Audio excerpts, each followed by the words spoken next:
Election commission Bharatiya Janata party के पिट्ठू की तरह काम करता है। यह आज एक बार में नहीं है, 7-7, 8-8% वोट बढ़ जाता है काउंटिंग तक। ब्राजील मॉडल और तमाम चीजें हमने पहले डिस्कस की। बिहार का एसआईआर हो गया, घुसपैठिए मिल गए। अभी मैं भी देख के आया था आज तक के बाहर से, लाला रामदेव के सारे ट्रक भरे हुए थे घुसपैठियों से, सब बांग्लादेश जा रहे थे वो। बिहार में आज तक नहीं पता चला कितने घुसपैठिए निकले, और फिर यूपी में घुस गए थे सब। आज इस इलेक्टोरल वोटर लिस्ट में 3.25 करोड़ वोटर कटे, इसमें कितने घुसपैठिए किसी को पता है आप में से? बिहार में किसके कितने घुसपैठिए मिले आप लोगों को पता है? अरे पर स्टूडियो में खाली बोलिएगा कि फॉर्म भी भरवाएंगे आपके बीएलए, करिए ना, अभी तो टाइम है, ठीक कराइए। मैं फिर कहूंगा, मान लीजिए अगर पार्टियां फॉर्म नहीं भरवाएंगी तो इलेक्शन कमीशन को क्लीन चिट दे दें हम। अरे ये तो कितना मैसिव एक्सरसाइज है, आप देखिए, 4 दर्जन सहायता करनी चाहिए। 4 दर्जन बीएलओ मर गए उत्तर प्रदेश में, और उसके बाद भी आप कह रहे हैं कि पार्टियों की जिम्मेदारी है, तो इलेक्शन कमीशन पकौड़े तलने के लिए बीएलए है, बीएलए वेरीफाई करेगा। 4 दर्जन के करीब बीएलओ की डेथ हो गई, कहीं रिपोर्ट में नहीं आया। आलोक जी, एक कांग्रेस ने फॉर्म नहीं भरवाया। ये जो आप कह रहे हैं, एक मिनट, आप ही को बोलना है, बीएलओ इलेक्शन कमीशन कोई ऐसे आर्बिट्ररी बॉडी नहीं है, बीएलओ ही है जो जमीन पर काम करता है। तो बीएलओ की सहायता तो बीएलए कर ही सकते हैं ना, बीएलओ भी तो इंसान है। आप ही कह रहे हैं उनकी मौतें हो रही है, बीएलओ को ही तो एसआईआर कराना है, थोड़ा नहीं ये जाएंगे सीसी। मैम ये आंकड़े CIC chief election commission office झूठे सच्चे रोज देता है। अभी पीछे दिया कि 99% फॉर्म जमा हो गए और अपलोड भी हो गए, फिर ये 20% गैप कैसे आ गया? अगर पूरे के पूरे 99% जमा भी हो गए, अपलोड भी हो गए, तो फिर ये 20% का गैप कहां से आ गया? ठीक है, फिर 3 करोड़ वोटर किसके थे? दुर्भाग्य यह है कि इलेक्शन कमीशन को आज तक यह नहीं पता कि एसआईआर किसके निर्देश पर हुआ है। आरटीआई लगाई गई तो इलेक्शन कमीशन कहता हमारे यहां तो ऐसा कुछ हुआ ही नहीं। तो क्या गृह मंत्रालय ने ऑर्डर दिया है? मोदी जी के घर से ऑर्डर आया है, एसआईआर हुआ, इलेक्शन कमीशन को पता ही नहीं है। किस तरह बीजेपी की सरकार बनाई जाए, केवल इस काम पर है। 5 लाख वोटर आज भी डुप्लीकेट कहां पर है? बिहार में ABCDEFGH फादर का नाम 12 लाख के करीब ऐसे वोटर है। मुझे माफ कर दिया, छोटी पार्टी है उत्तर प्रदेश में, छोटी और बड़ी नहीं है भाई। सुनिए, थोड़े छोटे पूरा देश जानता है किसके हाथ में केला लगा है, और इन्होंने कहा अल्लाह कंप्यूटर सिखा दे। ऐसा सिक्योरिटी कहना चाहता हूं, अल्लाह वाले कमीशन कंप्यूटर सीखते हैं, चोरी करके वोट चोरी करके सरकार बनाते हैं। इन्होंने कहा अल्लाह कंप्यूटर सिखा दे। भैया ये अल्लाह वाले कितना कंप्यूटर सीखे हैं, कंप्यूटर की कितनी खोज किए हुए हैं, कितनी नई नई अचीवमेंट किए, सबको पता है। मगर जो भगवान वाले हैं वो कंप्यूटर क्या सीखे हैं, जाके चेक करिए। सैम ऑल्टमैन, चैट जीपीटी का ओनर, उससे पूछा गया कि दुनिया के सारे सवालों का जवाब एआई से पूछा जाता है, कौन सा ऐसा प्रश्न है जिसका जवाब एआई के पास भी नहीं है और आपके पास है? तो जानते हैं उसने क्या बोला? लवड़े न भोजन।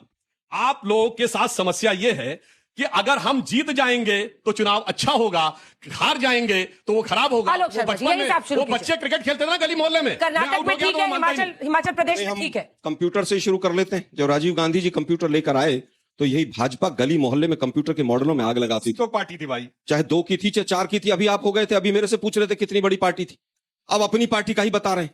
दुर्भाग्य है कि जिन लोगों ने टेक्नोलॉजी का हमेशा अपोज किया हो, जो आज भी इनके प्रिंसिपल कहते हो कि गोबर वहां पर पुताई कर दो दिल्ली यूनिवर्सिटी में तो एसी का काम करते हैं, वो टेक्नोलॉजी की बात करते हैं। एंटायर पॉलिटिकल साइंस वाले लोग मुद्दे पर आते हैं। ये जुमले छोड़ने से एसआईआर ठीक नहीं होगा, और ये जुमले छोड़ने से 4 करोड़ वोटर का जो डिफरेंस है स्टेट इलेक्शन कमीशन में और सेंट्रल इलेक्शन कमीशन में, उसका उत्तर चाहिए उत्तर प्रदेश को कि 4.5 करोड़ वोटों का डिफरेंस कैसे है, उसका उत्तर नहीं देंगे। दाएं बाएं साएं, यहां की बात वहां की बात, फला तब हुआ था। अरे भाई इलेक्शन आपकी डबल इंजन की सरकार है, बीएलओ वही सरकार के हैं, वहीं पर काम हो रहा है, उसके ऊपर नहीं देंगे उत्तर। तुम्हें शर्म है कुछ कि आप एसआईआर से इतने तकलीफ में क्यों हैं? पहले आपने ईवीएम पर ठीकरा फोड़ा, फिर कहा वोटर लिस्ट ही मत बनाओ। सवाल यह है कि सुप्रीम कोर्ट गए आप, वहां आपको कोई राहत नहीं मिली, अभी भी सुप्रीम कोर्ट में बहस जारी है एसआईआर पर। दिक्कत क्या है कांग्रेस पार्टी या तमाम विपक्षी दलों की कि अभी की मौजूदा सरकार जिसको जनता ने बार बार समर्थन दिया, उसको कैसे कैसे झूठ के इतने झूठ फैला दो कि उसको बदनाम करते रहो। लेकिन जनता ने सबक सिखाया, उसी बिहार में एसआईआर हुआ और हम अभूतपूर्व मेजोरिटी के साथ 202 सीट के साथ जीत करके आए। लेकिन आपको कितनी सीट मिली? कौन वोट चोरी करके चला गया? 2010 का उदाहरण दे दूं, मनमोहन सिंह जी की सरकार थी केंद्र में, बिहार में चुनाव हुआ, चुनाव आयुक्त आपका पैसे तो आप वहां समेट दिए गए, 4 सीट पर आए, उस समय वोट चोरी का आपको ठीकरा नहीं फोड़ा। मेरा सवाल कांग्रेस प्रवक्ता आलोक साहब से है कि आप बोल रहे हैं कि वोट चोरी हो रहा है। आप एक बात बताइए कि कॉन्स्टिट्यूशन के संविधान जो संविधान लेके आपके नेता प्रतिपक्ष राहुल गांधी जी घूमते रहते हैं, उसी के आर्टिकल 2 मिनट 1 मिनट 2 मिनट नहीं है, सवाल क्या है? सवाल क्या है? सवाल सवाल बस SIR पे ही है कि आर्टिकल 324 और रिप्रेजेंटेशन ऑफ पीपल एक्ट 1950 के तहत कांग्रेस द्वारा SIR एक कानूनी प्रक्रिया जिसके तहत होके उत्तर प्रदेश शासन कार्रवाई कर रहा है। तो आप लोग को इतना दर्द क्यों उठा, क्योंकि वोट तो ज्यादा गाजियाबाद, लखनऊ, कानपुर, प्रयागराज जो बीजेपी के गढ़ है वहां कट रहे हैं। SIR का मुद्दा आपने उठा लिया, अच्छी बात है, लेकिन SIR लेके भी बीजेपी आई है, लेकिन अपनी गलती वो मान भी रही है, फिर इससे आपको दिक्कत किस चीज की हो रही है सर? तो कांग्रेस से परेशान है। सर क्या इलेक्शन से पहले SIR करना डेमोक्रेसी और मजबूत कर रही है या फिर वोटर्स के बीच में और कंफ्यूजन क्रिएट कर रही है? उत्तर दो अंजना जी, 3 सवाल हैं। मेरा सवाल विपक्षी नेताओं से है कि जब आप चुनावी आयोग की बात कर रहे हैं तो जब वोट कट जाते हैं तब बीजेपी बौखला गई है, तब चुनावी आयोग सब सही कर रहा है, लेकिन जब फॉर्म भरवाने लगते हैं और जब वोट बढ़ रहे हैं तब चुनावी आयोग गलत है। तो ये सिलेक्टिव क्रिटिसिज्म कैसा है आपका? मैं तुम्हें अभी समझाता हूँ। बौखलाहट हमारे अंदर नहीं, बौखलाहट योगी आदित्यनाथ जी के अंदर है। वो कह रहे हैं कि मेरे वोट कट गए। अरे भाई, मेरे वोट कट जाएंगे तो मैं हार जाऊंगा। ये हमारे वोट है 85 से 90%। पता नहीं इलेक्शन कमीशन ने कहां से पेपर लीक कर दिया उनको कि 85 से 90%। ड्राफ्ट रोल आने से पहले ही उनको पता चल गया था कि मेरे वोट कट रहे हैं। मुकदमे की बात आई कि मुकदमा क्यों नहीं करते। इलेक्शन कमीशन के तमाम अधिकारियों को मुकदमे से निजात दिला दी गई है। मुकदमा नहीं, कंप्लेंट भाई। एक मिनट सुनिए भाई, कंप्लेंट और मुकदमे की बात यहां पर आई थी। मैं फिर कहूंगा कि इलेक्शन कमीशन को बीजेपी बचाती है और बीजेपी की चोरी की सरकार इलेक्शन कमीशन बनाता है। तो लेने के देने पड़ गए। हार और जीत की बात कही कि हार जाते हैं तो ऐसा, जीत जाते हैं तो। राहुल गांधी जी जीते हुए हैं और जीतने के बावजूद वो इलेक्शन कमीशन पर सवाल उठा रहे हैं और बड़ी बड़ी प्रेस कॉन्फ्रेंस करके सवाल उठा रहे हैं। इलेक्शन कमीशन एक सवाल का जवाब नहीं दे रहा है। अब एक सवाल सीधा सा मैं पूछना चाहता हूं, अदृश्य वोटर थे, अदृश्य वोटर थे।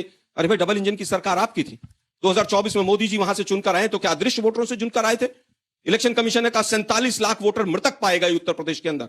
ये 47 लाख वोटर क्या पिछले 6 महीने में इनकी डेथ हुई है?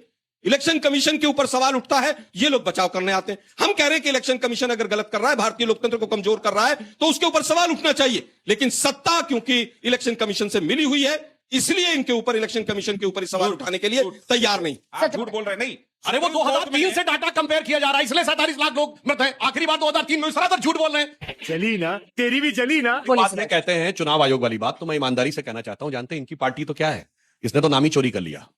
ये कांग्रेस पार्टी क्या थी भाई? आज पार्टियों की बहस नहीं है। चुनाव आयोग ने किया है, सुनिए। तब नहीं, चुनाव आयोग 4 ने करोड़ वोटर का डिफरेंस कैसे, उसका उत्तर दो ना भाई। आलोक जी, चुनाव लेकिन आयोग का आरोप लगाते हैं। जवाब दे दीजिए। भाई, कांग्रेस की चिल्लाना शुरू कर दिया। अरे भाई, इलेक्शन कमीशन कह रहा है 47 लाख वोटर मर गए, उसका उत्तर दो ना। आलोक जी, अभी मैच खत्म नहीं हुआ, 7 ओवर चल रहे हैं। 7 फरवरी के बाद कहिएगा कितने वोटर कटेंगे। ऐसा है, 47 लाख को जिंदा करके ले आइए, देखें। जो 700 ले आइए। पहले ही पेपर अच्छा लीक बताओ, होता है एक मिनट भाई साहब, उनके 4 करोड़ मैंने पूछा रायबरेली में कितना वोट कटा है? आलोक जी, आलोक जी, रायबरेली में कितना वोट कटा है? एक ही सीट है आपके पास, आपके और वो पीछे भी कोई नहीं बोला। मैं कहता हूं कि कहीं पर भी कितना भी कटा है, एक वोट भी गलत क्यों कटा है? जो चुनाव आयोग की निष्पक्षता की बात, शायद बच्चों को आज नहीं पता होगा, कांग्रेस का चुनाव चिन्ह क्या है? हाथ, हाथ का पंजा। इससे पहले क्या था? गाय बैल की जोड़ी। वो सीज हो गया था, इलेक्शन कमीशन ने सीज किया था, लेकिन दिया और बाती मैंने ऐसा थोड़ी ना, आपका थोड़ी मैं समझ समाप्त हो जाएगा। मैं फिर कहूंगा, दिया और बाती किसका था, जरा वो भी बता दीजिए। बाटी अरे दिया और बाती किसका था, उसको बताइए। आज तो बाकी से भी ऐसे कर रहे हैं आलोक, ऐसे विभाजन हुए, पहले कांग्रेस हो, कांग्रेस हार बनी, 2 बैलों की जोड़ी थी, वहां से कांग्रेस का चुनाव चिन्ह जब्त हो गया क्योंकि वो पार्टी खत्म मान ली गई, तो गाय बछड़ा उसका चुनाव चिन्ह हुआ। 1979 में कांग्रेस आई के रूप में रजिस्टर्ड हुई, क्योंकि कांग्रेस अर्स अलग, यू अलग, कांग्रेस आई अलग, तब उसका चुनाव चिन्ह जब्त हो गया और हाथ का पंजा हो गया। और जब इंदिरा जी सत्ता में आ गई, उसके बाद वो आईएनसी हो गई, इंडियन नेशनल कांग्रेस। यानी जिस पार्टी का खुद बोले कि चुनाव चिन्ह जब्त हो गया था, वो पार्टी समाप्त मान ली गई थी, मगर चुनाव आयोग के साथ मिलकर वो पार्टी दोबारा खड़ी कर दी गई। मत चिंता मत करिए। जो अटल जी ने एक बार बोला था, मैं बच्चा था तो उन्होंने कहा था कांग्रेस के इतने विभाजन हुए, Congress R, Congress S, Congress O, Congress U, Congress I, Congress मैं, कांग्रेस तू, कांग्रेस आई, कांग्रेस गई। रुक, तेरे को बताते तेरी माँ की। कांग्रेस के विभाजन हुए, इसीलिए 4 करोड़ वोटर का डिफरेंस आ रहा है। एक बार जोरदार इस पे भी ताली बजा दो। वापस आता हूं, सुनिए ना भाई, जरा आप अपने मुद्दे को भटकाइए मत। आपने चुनाव चिन्ह से शुरू किया, हमें 3 ऑप्शन मिले थे, एक हाथ का पंजा था, एक साइकिल थी और एक हाथी था। एक मिनट सुनिए भाई, आप लोग सुनना नहीं चाहते, क्या हो कर रहे हैं भाई? आप लोगों को पता है क्या? अरे इनको कहीं डांट रहे हैं? देखिए ना, जबरदस्ती आप ताली बजाए हैं किसी चीज पर। आप बताइए इनका एक मिनट जनता को रोके, इनका बीजेपी भी इनको खुश करके जाइए आलोक जी। नहीं, मुझे कुछ नहीं करना है किसी को, मैं इलेक्शन कमीशन की बात पर रहूंगा। मुझे इलेक्शन कमीशन की जो सच्चाई है वो सामने रखनी है, किसी को खुश करने नहीं आया मैं। इनका बीजेपी का जो कमल का फूल है, इससे पहले क्या था? दिया और बाती, हिंदुत्व का, सनातन का सबसे बड़ा सिंबल था। एक मिनट सुनिए ना भाई, जरा अभी से मत बोलिए, अभी से मत बोलिए। हमारा तो सीज हुआ था गाय बछड़ा, और 3 ऑप्शन दिए थे हमें, और बहुत सबको पता है ज्ञानी जैल सिंह जी ने और इंदिरा गांधी जी ने हाथ का पंजा लिया था कि इसमें कर्म की और भाग्य की दोनों रेखाएं हैं, इसलिए हमने हाथ लिया था कि हाथ ही सब कुछ होता है। लेकिन दुर्भाग्य यह है कि दिया और बाती जिसने छोड़ी वो जवाब देने को तैयार नहीं है कि सनातन का सबसे बड़ा चिन्ह आपने क्यों छोड़ा था? चलिए ज्यादा अब कर देखिए चुके हैं, भारती जी, इसलिए या तो इनकी आप चटपटाहट अखिलेश होगी। बाबू सही होंगे या आलोक जी और राहुल गांधी जी सही होंगे, क्योंकि ये कह रहे हैं कि भाजपा के पिट्ठू की तरह चुनाव आयोग काम कर रहा है और आपके नेता कह रहे हैं कि भाजपा के तो वोट कट गए, उनकी नींद उड़ गई है। तो क्या है ये बात योगी जी ने कही है। देखिए लोकतंत्र में अखिलेश जी ने काम ने सुनाया है। अखिलेश जी ने उस पर रिएक्शन दिया, उस पर प्रतिक्रिया दी है। क्या मानते हैं? लोकतंत्र में जनता जनार्दन होती है, जनता ही सरकार चुनती है, वोटर ही सरकार चुनते हैं। मतदाताओं का अपमान किसी भी राजनीतिक पार्टी को नहीं करना चाहिए। पहले तो भारतीय जनता पार्टी कह रही थी घुसपैठी हैं, इन्हें बाहर निकालेंगे, इनके लिए डिटेंशन सेंटर बनाएंगे, इन्हें सीमा के बाहर फेंकेंगे। आज तो सुधांशु त्रिवेदी जी ने सांप और बिच्छू कह दिया मतदाताओं को। कह रहे जब बाबा को बुलडोजर चला सांप और बिच्छू छिप गए जाके बिलों में। ये मतदाता सांप और बिच्छू हैं, ये सम्मानित मतदाता हैं। उत्तर प्रदेश में घुसपैठियों के लिए जब हम SIR पे बिहार में या उत्तर प्रदेश में कहीं भी सवाल उठाते थे तो ये हमारा मखौल उड़ाते थे। कह रहे चुनाव आयोग पे विश्वास नहीं है, चुनाव आयोग बहुत निष्पक्ष काम कर रहा है, बहुत बढ़िया काम कर रहा है। अब योगी जी सबसे ज्यादा आरोप लगा रहे हैं कि 4 करोड़ वोट काट दिए उत्तर प्रदेश में। अब हम नहीं लगा रहे आरोप, अब भारतीय जनता पार्टी लगा रही है। सरकार का मुखिया आरोप लगा रहा है